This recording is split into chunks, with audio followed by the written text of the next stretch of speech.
నమస్తే షర్మిలక్క. నువ్వు రాజశేఖర రెడ్డి అంటే నేను అక్కగా భావించడానికి కారణం ఏంటంటే రాజశేఖర రెడ్డి ఆ, కూతురు అని కాదు, కానీ నేనైతే నా వ్యక్తిగతంగా చెప్తున్నాను. జగన్మోహన్ రెడ్డి గారి సోదరి అని చెప్పేసి నేను ఎక్కువగా ఇష్టపడుతూ ఉంటాను. సరే, ఏదేమైనా కానీ ఈరోజు నేను చూసిన ప్రెస్ మీట్లు అయితే నీ నీ కుమారుడు అయిన రాజారెడ్డి గారి రాజకీయ ప్రస్తావన గురించి మాట్లాడుతూ నేను చూశాను. ఒకటి గుర్తుపెట్టి కాక, నీ యొక్క కొడుకు గురించి నీ యొక్క స్వార్థం లేకుండా నీ కొడుకు గురించి మంచిగా నువ్వు ఆలోచిస్తే, రాజకీయంగా ఎదగాలి అని ఆలోచిస్తే నువ్వు జగన్మోహన్ రెడ్డి గారికి సపోర్ట్ చేయాలి. గుర్తుంచుకో.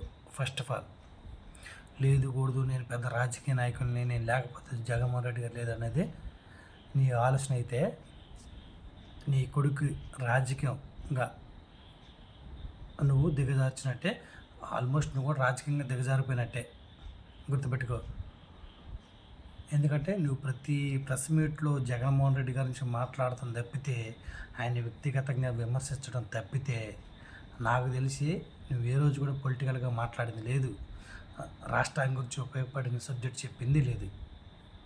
నీకేదో మనసులో వ్యక్తిగతంగా స్వార్థాలు, డబ్బు, లేకపోతే పొలిటికల్ పవర్, ఈ ఆలోచన ఉంది కాబట్టే నువ్వు జగన్మోహన్ రెడ్డి గారిని విమర్శిస్తావు తప్పితే వేరేదైతే కాదు.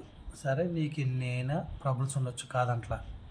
నీకెన్నైనా రాజకీయంగా లేక నేను ఎదగలేకపోయినా ఉండొచ్చు, తప్పులేదు, నేనేం దాని గురించి మాట్లాడతా. కానీ కుటుంబానికి వచ్చేవాడికి కొంతవాడికి ఎవరి కుటుంబాన్ని గోప్యంగా ఉంచుకుంటారు. అది ఏ కుటుంబంలోనే ఉండేది కామన్గా. నువ్వు మాత్రం కుటుంబంలో ఎన్ని సంస్థలైనా ఉన్నాయి, నీ యొక్క వ్యక్తిగత స్వార్థాల కోసం కుటుంబాన్ని మీడియా ముందు పెట్టడం, నువ్వేదో గొప్పగా వెదుగుదామని చెప్పేసి జగన్మోహన్ రెడ్డి గారిని మాట్లాడడం తప్పితే వేరేదైతే ఏం లేదు.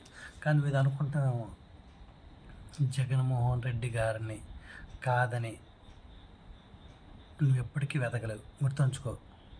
ఎందుకంటే రాజశేఖర రెడ్డి గారి వారసత్వం అనేది ఏదైనా ఉన్నాయి కనుక ప్రతిదీ జగన్మోహన్ రెడ్డి గారికి వంగిపోయింది. అంటే జగన్మోహన్ రెడ్డి గారికి వాలిపోయింది. అంటే టర్న్ ఓవర్ అయిందనమాట. సరే, ఎందుకంటే నీకు ఆ హక్కు రాజకీయంగా నీకు కోల్పోయావు అనమాట. ఎప్పుడైతే నువ్వు పక్కకి వెళ్ళిపోయావు, టీఆర్ఎస్ అన్నావు, తెలంగాణ అన్నావు, నా బిడ్డ అన్నావు, నేను అక్కడ కోడలు అన్నావు, నేను ఎడ పుట్టాను అన్నావు, ఇవన్నీ అయిపోయినాయి. మళ్ళీ ఏదో అక్కడ ఇది లేదు చెప్పేసి నీ ఇక్కడికి వచ్చి రాజకీయం చేద్దాం అనుకున్నావు. అవన్నీ అయిపోయినాయి అక్క. కాబట్టి నీ రాజకీయంగా నీ కొడుకు నువ్వు ఎదగాలని ఇష్టపూర్వకంగా నువ్వు కోరుకుంటే జగన్మోహన్ రెడ్డి గారికి అప్పచెప్పు. నీ ప్రెస్ మీట్ ఇవన్నీ గత నువ్వు ఎదగాలి, నీ కొడుకు ఎదగాలి రాజకీయంగా అనుకుంటే నీ కొడుకుని మా అన్నగారికి అప్పచెప్పు, ఆయన చూసేసుకుంటాడు. అంతేగాని నీ వ్యక్తిగత స్వార్థాల కోసం జగన్మోహన్ రెడ్డి గారిని విమర్శించాలని చెప్పేసి నీ కొడుకుని గొప్పని చేయాలని నువ్వు ఆలోచించావు అనుకో, నువ్వు బలింది కాక నీ కొడుకుని నువ్వు బలి చేయమాకు, తప్పది. గుర్తుపెట్టుకో. అందరి కుటుంబాల్లో ఉంటే ప్రాబ్లమ్స్ అనేవి సహజం. చంద్రబాబు గారి కుటుంబంలో తబ్బు ఇంకా చాలా ఉంటాయి. ఎన్టీఆర్ గారి కుటుంబంలో ఇంకా ఉన్నాయి. పురంధేశ్వరి గారు కానీ వీళ్ళందరూ నీకు చూస్తూనే ఉంటాం కాబట్టి ఆల్మోస్ట్ వాళ్ళు ఏ రోజు కూడా నీకులాగా స్వార్థంగా మాట్లాడింది రాజకీయాల గురించి ఏ రోజైతే నేనైతే చూడలే. వేస్ట్. ఎందుకు వెళ్ళాక నువ్వు మారాలి. నువ్వు మారితే నీకుతో పాటు నీ కొడుకు కూడా లైఫ్ ఉంటుంది. గుర్తుపెట్టుకో.